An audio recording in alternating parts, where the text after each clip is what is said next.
This is Adam with MotoUSA.com. We're here with Mr. Kevin Foley of Yamaha Motor Corporation. We're out here at the infamous Mazda Laguna Seca Raceway, and today we're going to take a look at the 2008 Yamaha YZF-R6. 2007 R6 was a fantastic machine.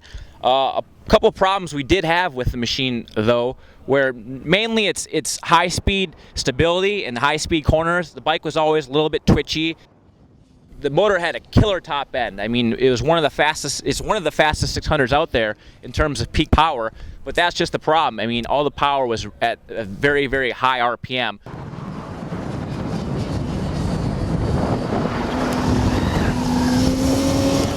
So for 2008, Yamaha addressed all of those concerns and more. And Kevin, why don't you tell us a little bit about the handling, how you guys made it a little more stable, and then of course the engine, how you guys got that mid-range back into it.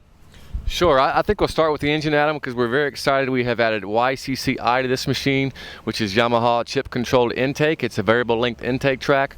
We debuted that last year on our R1 machine. It's direct trickle down from MotoGP technology.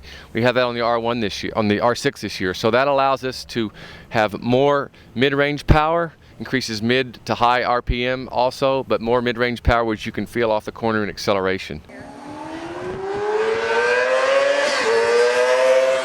So that's a big new factor for this engine. We also have over 50 changes to this engine for more power, more durability, etc., with YCCI heading the list.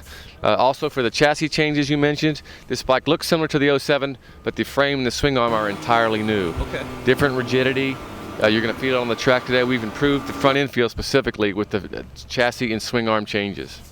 So with that, that's the two major areas you spoke about. Okay. We also have changed some of the styling on this bike. Very iconic machine. We love the styling, so we've just kind of tweaked it to keep it fresh. We have some changes to the frontal area of the fairing. We have some changes to the rear part of the fairing. Okay. And we also have added the fuel tanks a little bit lower, and the handlebars a little more forward and lower for some ergo changes, but very similar styling because it's been so popular with our customers so far. Yeah, like I've always loved the styling of these bikes ever since they first came out in 1999. I mean, the R6 has always been definitely like one of the best looking 600s, or any sport bike for that matter. So, but I'm really excited. You guys brought us out here to Laguna Seca. This track, if you've never ridden here, it's got a couple high-speed corners and a bunch of medium-speed corners, which it's really gonna allow us to test out this 2008 model and see if Yamaha did actually, in fact, improve the mid-range performance and the high-speed stability. So I guess as soon as this fog clears out, let's spin some laps, Kevin. What do you say? You bet, Adam. Get your stuff on, and we'll see you out there. Cool, man. Thank you. You bet.